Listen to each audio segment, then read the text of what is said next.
Vamos falar sobre isso? Oi, galera da internet!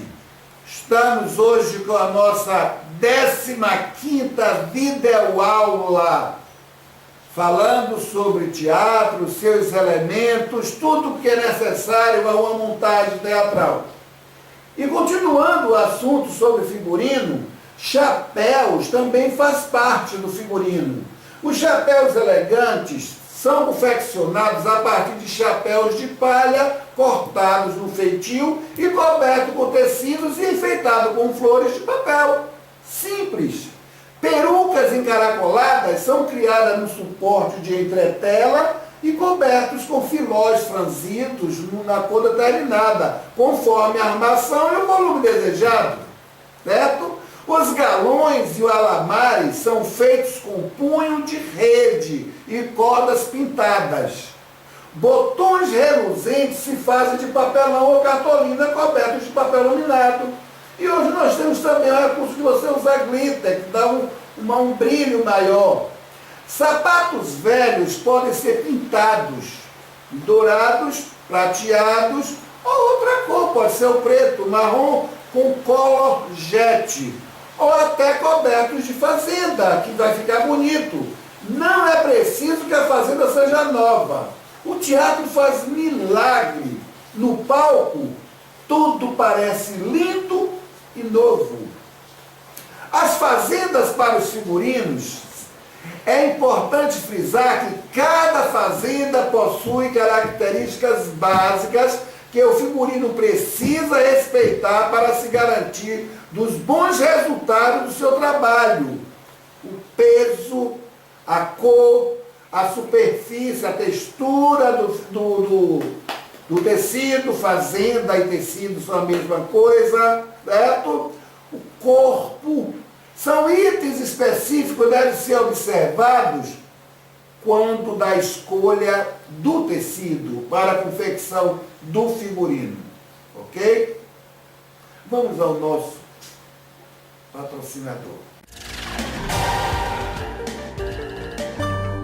O passado e o presente na mesma sintonia. Rádio Guri Web. Só dessa forma será feito o uso adequado do material na confecção dos figurinos. Vejamos alguns deles. O peso. A queda de um tecido, o tipo de pregas a se usar, é em grande parte determinada pelo peso da fazenda. É bom lembrar o relacionamento que existe entre o peso do material a ser usado e o personagem da peça. Por exemplo, as personagens podem ser assim caracterizadas. Fadas usam gases, tecidos finos, veludos bem leves, cetins, brilhos vestem os nobres, enquanto que os habitantes da cidade fazem uso de lãs ou algodãozinhos leves como vestimentas. Então há uma diferenciação, certo? A roda.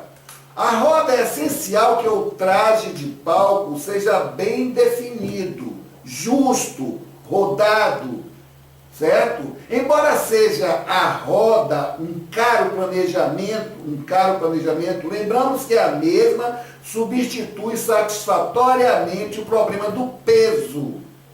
6 alturas de algodão podem conseguir mais ou menos o mesmo efeito que 4 alturas de veludos fariam num traje do século XVIII. O corpo. O corpo é importante. Do encorpamento do tecido, temos definido a sua movimentação no palco.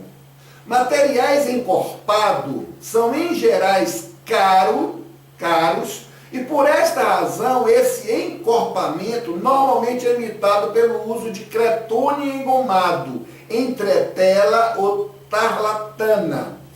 Também usa-se papel para endurecer uma fazenda. Contudo, sempre existe o perigo de fazer barulho quando o ator andar. A goma também é usada para dar corpo à fazenda. E muitas delas, após a lavagem, amolecem completamente. Vamos à questão da superfície. Ao considerar a superfície de uma fazenda, deve-se levar em conta não só a cor e o brilho, como também o tipo de desenho e praticamente qualquer tipo de estampado em uma fazenda faz aumentar a sua riqueza aparente. Existem vários tipos de tinta para tecidos e é possível pintar os tecidos, certo?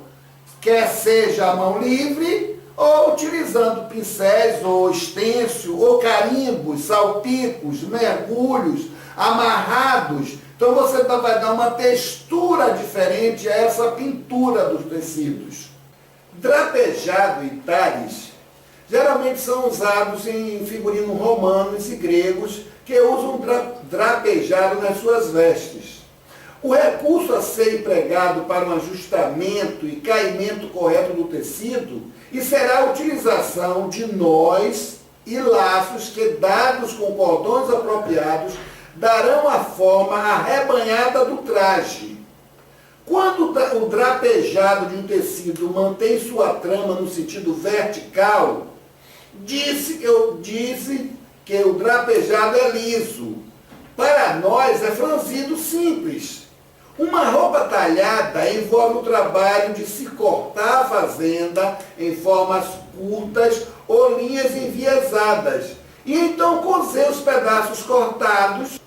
As roupas talhadas geralmente se amodam ao feitio do corpo de quem usa, mas o termo talho é aplicado mais diretamente ao método empregado que um ajuste maior ou menor possa possibilitar isso. Agora vamos como juntar tecidos. Mas antes, vamos ao nosso comercial.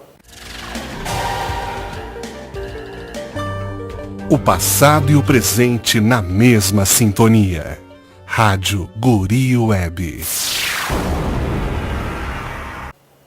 Você não tem uma produção muito rica, uma produção muito glamourosa, que você trabalha o teatro amador especificamente, você tem que aprender a juntar as coisas ou utilizar materiais e reconstruir, refazer o material, transformando, usar a questão artesanal. Então você tem que juntar bastante coisas para que você possa ter material para criar outros que você necessitar. Por exemplo, os botões. Inicialmente como elemento decorativo. Passa a ser um elemento de uma união por volta de 1400. Os alamares são usados com grande efeito na confecção de uniformes militares, certo? E são uma forma decorativa de seu uso no qual o botão é preso por uma presilha formada pela fita trançada que forma um desenho em vez de por uma taxa. O fecho eclair, certo? Que hoje existe o mais moderno, que é o fecho eclair americano, preso por adesão, que todo mundo conhece. Esse é de fácil utilização e tão firme e seguro quanto os fechos de plástico ou metal. Inclusive mais rápido até para troca de figurino. Faixas.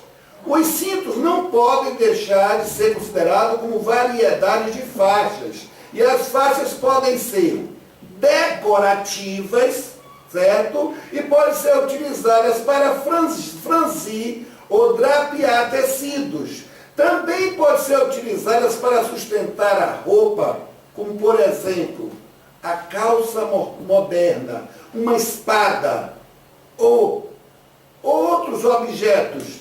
Então, as faixas devem ter a sua função podem ter sua função de sustentar objetos presos à roupa. Vamos agora ao nosso patrocinador. O passado e o presente na mesma sintonia.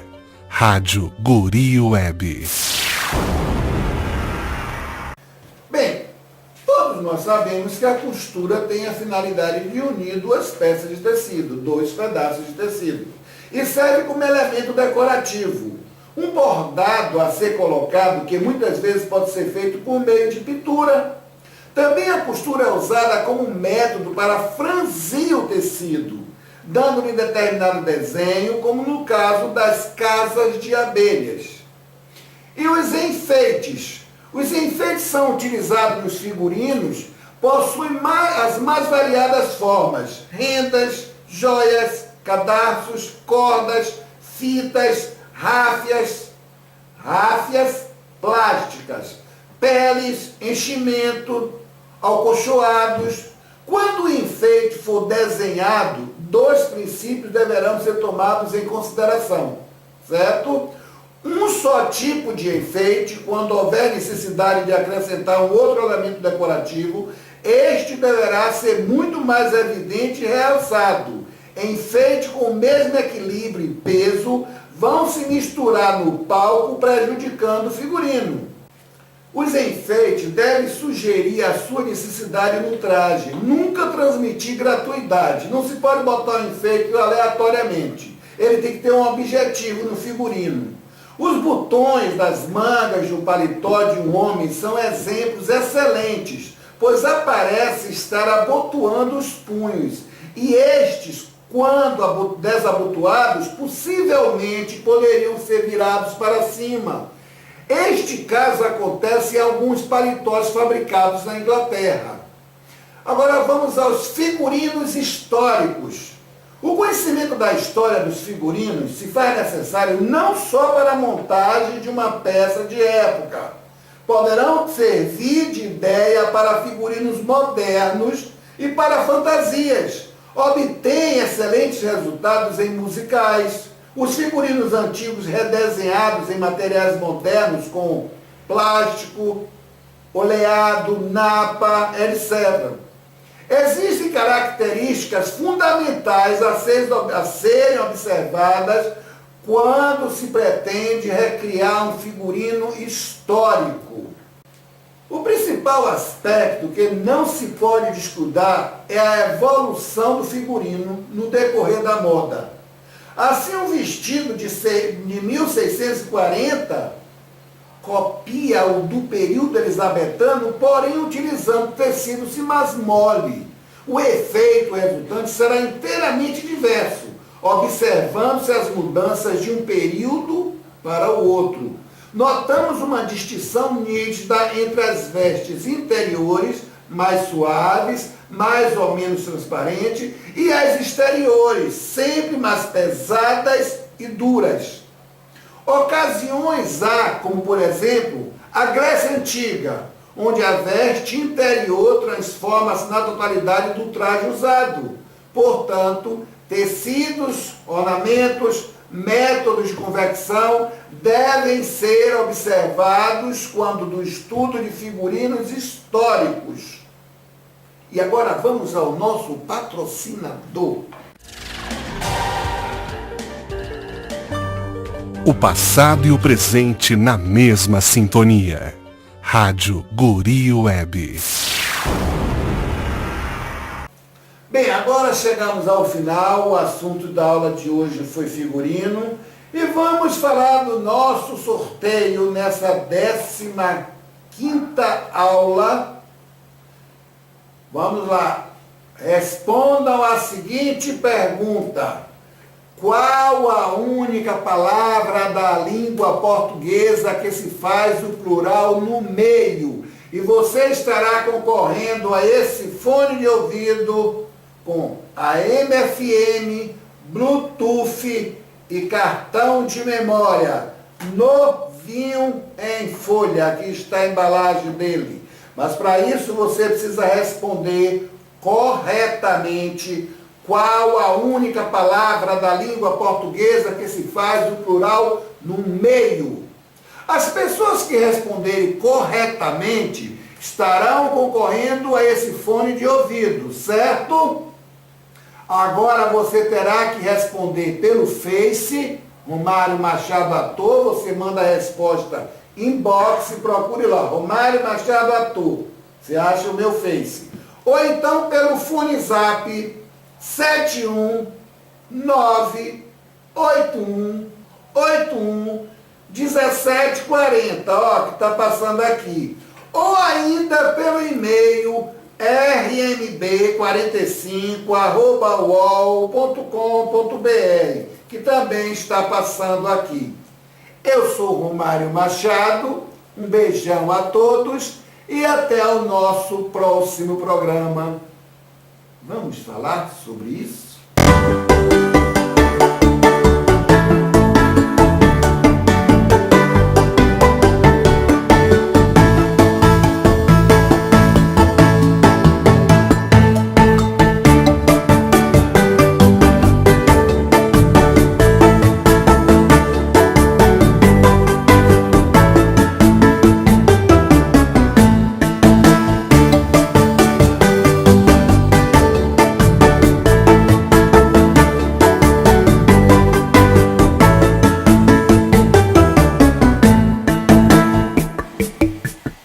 Vamos falar sobre isso?